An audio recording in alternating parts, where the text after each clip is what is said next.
Kitab Talmud adalah kitab suci yang terpenting bagi kaum Yahudi, bahkan lebih penting daripada kitab Taurat.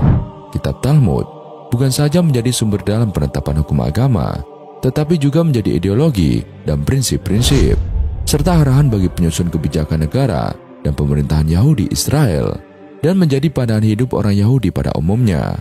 Itu pula sebabnya mengapa negara Yahudi Israel disebut sebagai negara yang rasis, Calvinistik, teokratik, konservatif, dan sangat dogmatik.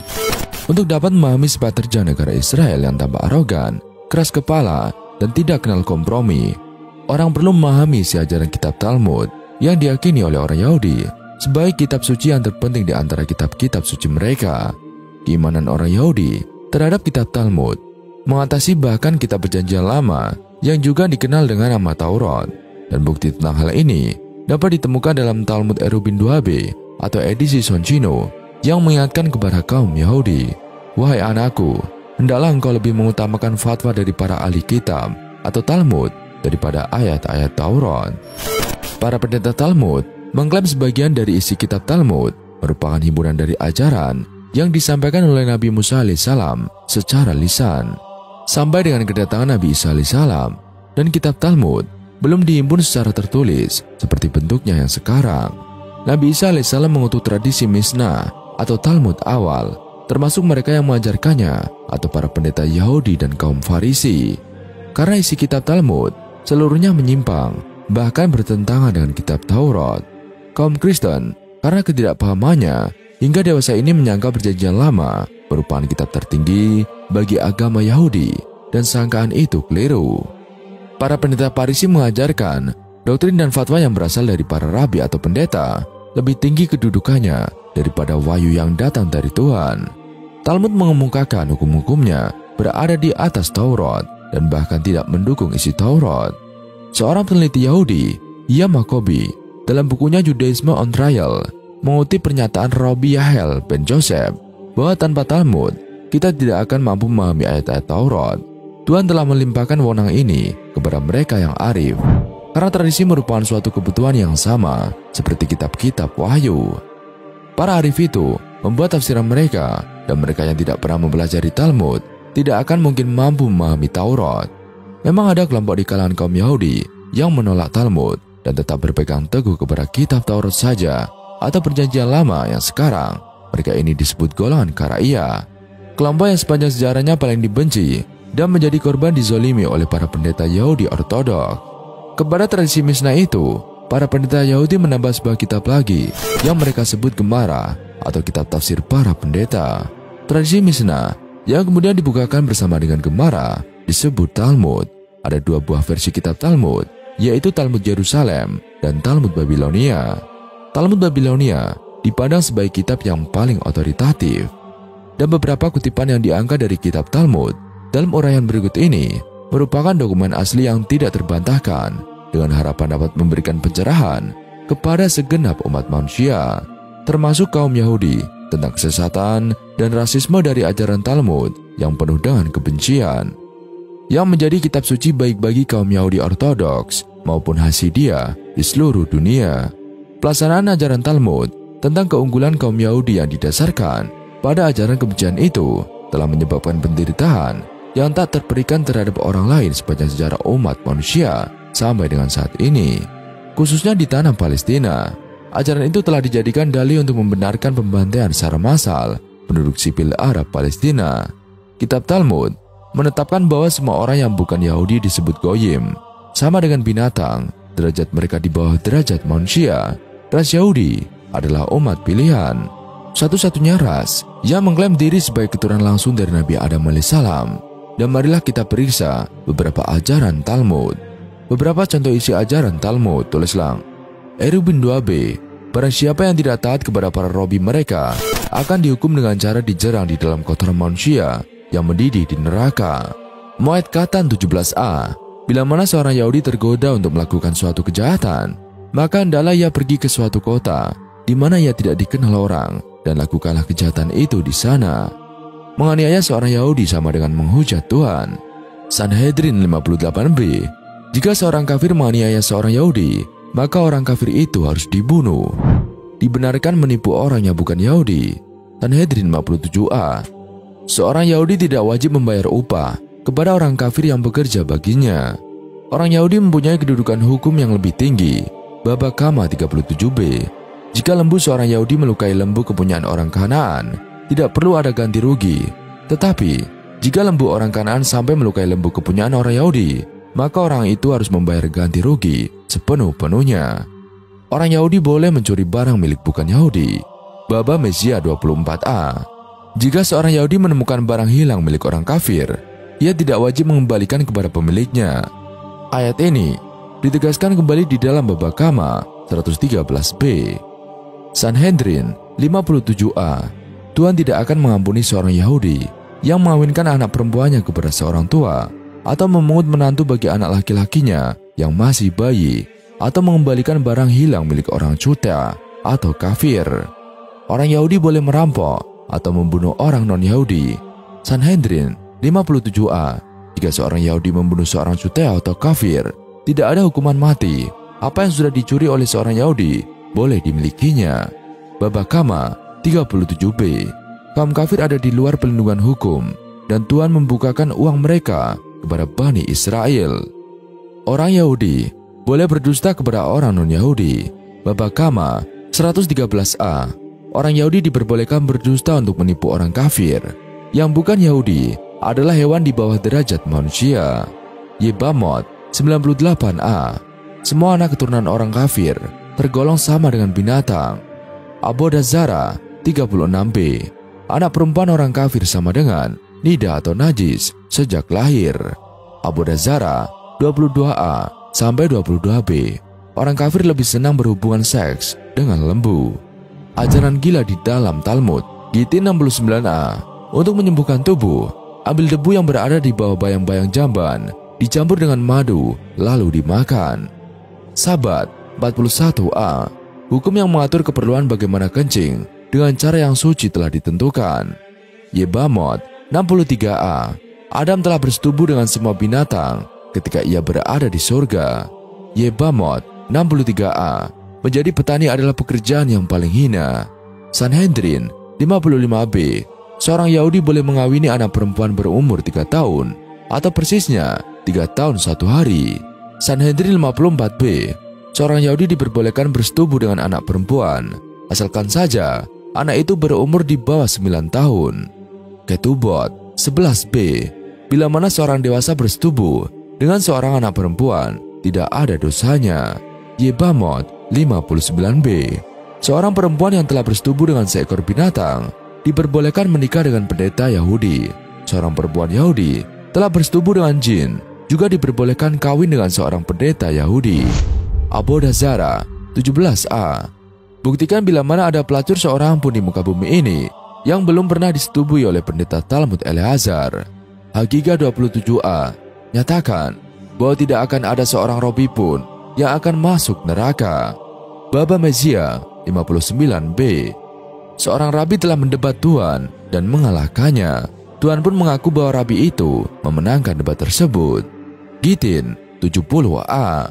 Para rabi mengajarkan, sekeluarnya seseorang dari jamban, maka ia tidak boleh bersetubuh sampai menunggu waktu yang sama dengan menempuh perjalanan sejauh 0,5 mil.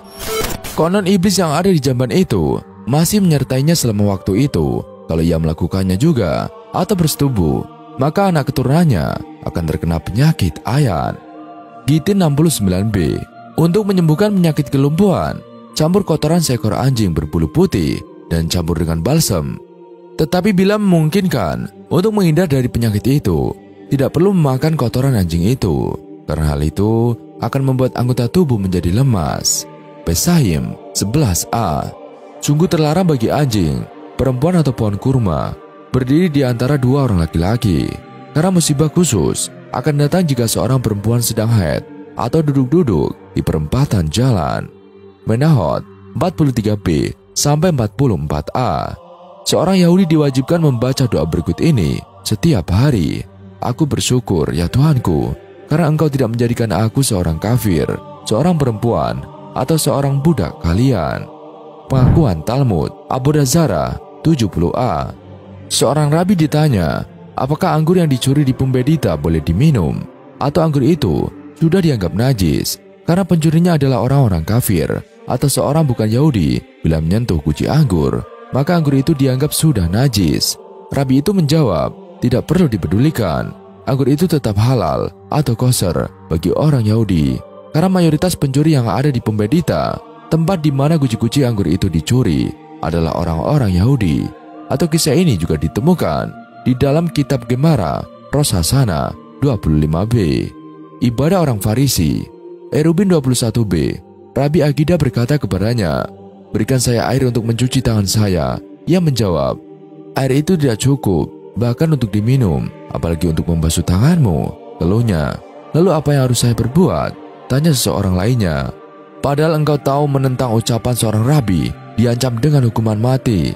Saya lebih baik mati daripada menentang pendapat kawan-kawan saya. Ritual cuci tangan ini terekam di kutub Nabi Isa alaihissalam dalam Injil Matius 15 ayat 1-9. Genosida dihalalkan oleh Talmud. Perjanjian kecil Soferim 15 Kaidah 10. Inilah kata-kata dari Rabbi Simeon bin Yohai, Topsebe Goyim Harok, atau bahkan orang kafir yang baik sekalipun, seluruhnya harus dibunuh. Orang-orang Israel setiap tahun mengikuti acara nasional Zara ke kuburan Simeon bin Yohai untuk memberikan penghormatan kepada Rabi yang telah menganjurkan untuk menghabisi orang-orang non-Yahudi. Di Purim, pada tanggal 25 Februari 1994, seorang perwira Angkatan Darat Israel, Baruch Goldstein, seorang Yahudi Ortodoks dari Brooklyn, membantai 40 orang Muslim, termasuk anak-anak.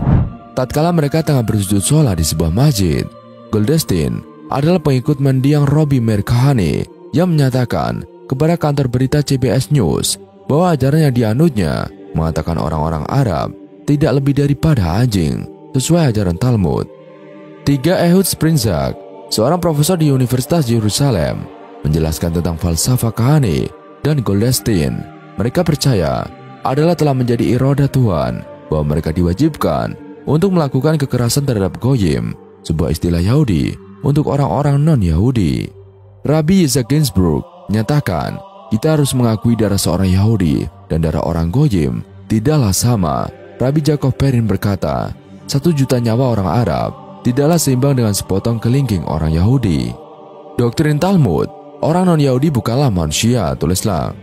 Talmud secara spesifik menetapkan orang non-Yahudi termasuk golongan binatang, bukan manusia, dan secara khusus menyatakan bahwa mereka bukan dari keturunan Nabi Adam alaihissalam. Ayat-ayat yang berkaitan itu ditemukan bertebaran di dalam kitab Talmud, antara lain sebagai berikut. Kerihot 6b, menggunakan minyak untuk mengurapi. Rabi kita mengajarkan barang siapa yang menyiramkan minyak pengurapan kepada ternak atau perahu, ia tidak melakukan dosa, dan bila ia melakukannya kepada Goyim atau orang mati, ia tidak melakukan dosa. Hukum yang berhubungan dengan ternak dan perahu adalah benar, karena telah tertulis terhadap tubuh manusia atau Ibrani atau Adam tidak boleh disiramkan. Exodus 30 ayat 32. Karena ternak dan perahu bukan manusia atau Adam. Juga dalam hubungan dengan yang meninggal, atau sepatutnya ia dikecualikan, karena setelah meninggal, ia menjadi bangkai dan bukan manusia lagi atau Adam.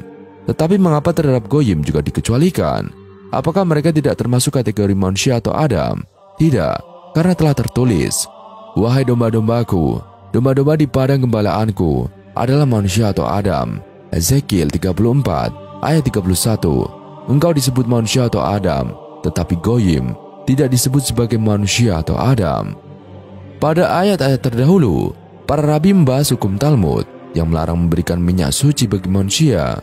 Dalam pembahasan itu, para rabi menjelaskan bukanlah suatu dosa untuk memberikan minyak suci itu kepada Goyim atau kaum non-Yahudi seperti Muslim, Kristen, dan juga sebagainya. Karena Goyim tidak termasuk golongan manusia atau harfiahnya bukan keturunan Adam. Yebamot 61a. Telah diajarkan, begitulah Simeon bin Yohai menerangkan 61a bahwa kuburan orang Goyim tidak termasuk tempat yang suci untuk mendapatkan oil atau memberikan sikap ruku terhadap kuburan.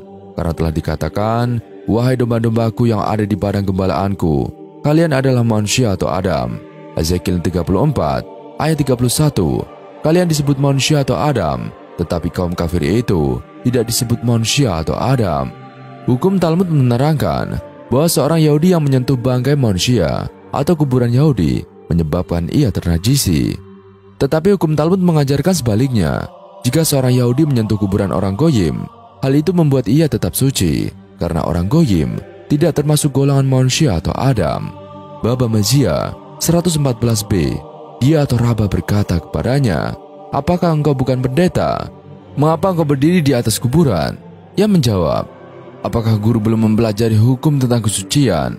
Karena telah diajarkan." Simeon bin Yohai berkata, "Kuburan kaum Goyim tidak menajisi, karena telah tertulis, wahai gembalaanku, gembalaan di padang rumputku adalah manusia atau Adam, dan ia berdiri di atas kuburan kaum Goyim." Mengingat pembuktian berdasarkan nas Taurat, Ezekiel 34 ayat 31 disebut sampai berulang 3 kali pada ayat Talmud yang tadi. Padahal dalam kenyataannya, Taurat tidak pernah menyebutkan bahwa banyak orang Yahudi saja yang termasuk golongan manusia. Para hakim Talmud sangat menekankan kekonyolan ajaran mereka tentang kaum Goyim. Hal itu merupakan bukti bahwa mereka sebenarnya adalah rasis dan ideolog anti kaum non-Yahudi yang telah kebuntuan nalarnya telah mendistorsikan ayat Taurat dalam rangka membenarkan kesesatan mereka. Berakot 58a, Sila seorang Yahudi memberikan hukuman cambuk kepada seseorang yang telah bersetubuh dengan seorang perempuan Mesir. Orang yang dicambuk itu pergi mengadukannya kepada pemerintah, dan dia berkata, "Ada seorang Yahudi yang memberikan hukuman cambuk tanpa izin dari pemerintah." Lalu seorang petugas memerintahkan untuk memanggilnya atau Sila. Dan ketika ia atau Sila tiba, ia ditanya, "Mengapa engkau mencambuk orang ini?" Ia atau Sila menjawab, "Karena ia telah menyetubuhi keledai betina." Dan petugas itu berkata kepadanya, "Apakah engkau mempunyai saksi-saksi?" Ia atau Sila menjawab, "Iya, saya mempunyainya." Kemudian Nabi atau Elijah turun dari langit dalam bentuk manusia dan memberikan bukti. Petugas itu berkata lagi kepadanya, "Kalau demikian halnya, seharusnya orang itu dihukum mati." Ia atau Sila menjawab, "Karena kami telah diasingkan dari negeri ini, kami tidak mempunyai wewenang untuk menjatuhkan hukuman mati. Lakukanlah terhadapnya sesuai kehendak kalian." Ketika mereka masih mempertimbangkan perkara itu, Sila pun berteriak, "Kepadamulah ya Tuhan yang maha besar dan maha kuasa." Kisah-Kisah 29 ayat 11. "Apa kehendakmu?" tanya petugas itu. Ia atau Sila menjawab, "Apa yang kukatakan, ialah terpujilah yang maha pengasih, yang telah menciptakan segala sesuatunya dari tanah serupa dengan yang di surga, dan telah memberikan kepadamu sekalian tempat tinggal, dan membuat kalian mencintai keadilan." Petugas itu berkata kepadanya atau Sila, "Apakah engkau sedemikian membantu kepada kehormatan pemerintah?" Petugas itu memberi Sila sebuah tongkat dan berkata kepadanya, "Engkaulah boleh menjadi hakim." Tatkala petugas atau orang Goyim itu telah pergi, orang-orang yang ada di sana berkata kepadanya atau Sila, "Apakah yang maha pengasih membuat mujizat bagi kaum berdusta?" Ia atau Sila menjawab, "Mereka atau Goyim disebut keledai karena telah tertulis, daging mereka adalah daging keledai." Ezekiel 23 ayat 30. Ia atau Sila memperhatikan orang-orang itu akan memberitahukan petugas-petugas itu bahwa ia atau Sila telah menyebut mereka sebagai keledai. Maka ia atau Sila berkata, "Orang itu adalah penuntut hukum, dan Taurat telah mengatakan, jika seseorang datang untuk membunuhmu, bangkitlah segera dan bunuh dia lebih dulu." Begitulah tongkat yang diberikan kepadanya itu dipukulkannya kepada terdakwa dan membunuhnya. Kemudian ia berkata, "Karena sebuah mujizat telah terjadi melalui ayat ini, maka aku melaksanakannya." Bagian ini terpaksa diutarakan agak panjang, tetapi agaknya terpaksa dikutip seluruhnya untuk memperlihatkan bagaimana kezaliman kaum Yahudi. Sebagai tambahan bahwa Nabi Elijah sampai perlu turun dari surga ke bumi untuk menipu mahkamah kaum Goyim. Di sini Talmud mengajarkan bahwa kaum Goyim pada dasarnya adalah binatang. Sehingga karena itu, Rabi Sila dan Nabi Elijah sama sekali tidaklah dapat disebut telah berdusta atau telah membuat dosa. Cerita itu menjelaskan bahwa sekiranya seorang termasuk orang Yahudi mengungkapkan ajaran Talmud, pandangan tentang kaum Goyim sama dengan keledai, maka ia akan menerima hukuman mati. Karena mengungkapkan hal itu akan membuat kaum Goyim murka dan akan menindas agama Yahudi. Kutipan Talmud dari kitab Ezekiel ini merupakan nas bukti sangat penting, karena ayat itu menyatakan bahwa kaum Goyim itu termasuk golongan binatang atau keledai. Ayat dari kitab Ezekiel pada kitab Perjanjian Lama telah diubah dengan hanya mengatakan bahwa orang Mesir memiliki kemaluan yang besar atau sindiran sama dengan keledai. Hal ini tidak membuktikan atau menegaskan secara eksplisit bahwa orang Mesir yang dirujuk oleh Taurat sama dengan binatang. Dalam hal ini, Talmud memalsukan Taurat dengan cara mendistorsikan tafsir beberapa ayat Talmud yang lain yang mengkaitkannya dengan kitab Ezekiel 23 ayat 30 yang memperlihatkan watak rasis orang Yahudi ditemukan dalam Arakin 19b, Bairakot 25b, Nida 45a, Sahabat 150a, dan Yebamot 98a. Lagi pula nas asli Sanhedrin 37a hanya mengkaitkannya dengan persetujuan Tuhan untuk penyelamatan kaum Yahudi saja. Moses Maimonides membenarkan pembantaian. Pegawan yang sangat dihormati, Moses Maimonides mengajarkan tanpa tedeng aling-aling bahwa kaum Kristen wajib dihabisi. Tokoh yang memberikan fatwa seperti itu memiliki kedudukan tertinggi dalam hierarki agama Yahudi. Moses Maimonides dipandang sebagai penyusun hukum dan filosof terbesar sepanjang sejarah Yahudi. Ia seringkali dengan penuh rasa hormat disebut dengan nama Rambam dan disapa dengan panggilan Rabbenu Mose ben Maimon, yang artinya Rabi kami Musa, anak Maimun. Inilah yang diajarkan oleh Maimonides tentang boleh tidaknya menyelamatkan nyawa kaum Goyim atau bahkan orang Yahudi sekalipun yang berani menolak inspirasi ilahiyah di dalam Talmud. Sesungguhnya bila kita melihat seorang kafir atau Goyim sedang terhanyut dan tenggelam di sungai, kita tidak boleh menolongnya. Kalau kita melihat nyawanya sedang terancam, kita tidak boleh menyelamatkannya. Naskah dalam bahasa Ibrani edisi Valdeim 1981 tentang Mishnah Torah menyebutkan hal yang sama seperti itu. Dengan peringatan dari Maimonides itu, telah diwajibkan bagi kaum Yahudi untuk tidak boleh menyelamatkan nyawa atau memberikan pertolongan kepada seorang Goyim. Ia sebenarnya menyatakan sikap kaum Yahudi yang sebenarnya yang dibebankan oleh Talmud terhadap kaum non-Yahudi. Hal itu merupakan mitzvah atau kewajiban agama untuk menghabisi para pengkhianat kaum Yahudi, para minim, dan apikorsim, dan membuat mereka jatuh ke dalam lubang kehancuran. Karena mereka telah menyebabkan penderitaan kepada kaum Yahudi dan menipu manusia untuk menjauh dari Tuhan. Sebagaimana yang dilakukan oleh Isa dari Nazaret dan para muridnya, dan Zadok, Baitos dan murid-muridnya. Komentar penerbit Yahudi itu membuat pernyataan Maimonides bahwa Nabi Isa alaihissalam adalah contoh seorang min atau pengkhianat majemuknya minim. Komentar itu juga menerangkan bahwa murid-murid Zadok, yaitu kaum Yahudi yang menolak kebenaran Talmud dan mereka yang hanya mengakui hukum tertulis, yakni Taurat. Menurut buku Maimonides Principles, pada halaman 5, Maimonides memerlukan waktu 12 tahun untuk menyimpulkan hukum dan keputusan dari Talmud dan mensistemasikan kesimpulannya itu ke dalam 14 jilid. Karya itu akhirnya selesai pada tahun 1980 dan diberi judul Mishnah Torah atau Syariat Taurat. Maimonides mengajarkan pada bagian lain dari Mishnah Torah bahwasanya kaum Goyim bukanlah golongan manusia, hanyalah manusia atau kaum Yahudi, dan bukannya perahu yang dapat memperoleh najis bila bersentuhan bangkai dari seorang Goyim tidak menyebabkan najis bila bersentuhan dengan bayang-bayang seorang Yahudi. Seorang Goyim tidak sampai menyebabkan penajisan, dan bila seorang Goyim menyentuh, membawa, atau membayangi Goyim itu tidak menyebabkan najis. Mayat seorang Goyim tidak menyebabkan menjadi najis, dan sekiranya seorang Goyim menyentuh, membawa, atau menjatuhkan bayangnya kepada mayat, ia dianggap tidak pernah menyentuh mayat tersebut.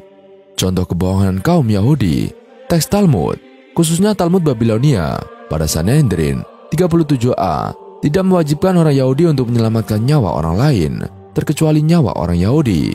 Mose Maimonides memperkuat ajaran Talmud tersebut, tetapi beberapa buku yang ditulis oleh orang-orang Yahudi kontemporer, Hezronet Hazaz, merujuk beberapa nas dari Talmud yang seolah-olah memuat frase nilai-nilai universal seperti barang siapa membunuh kehidupan seseorang, hal itu sama dengan membunuh seluruh isi dunia, dan barang siapa memelihara kehidupan seseorang, hal itu seperti ia telah memelihara seluruh isi dunia.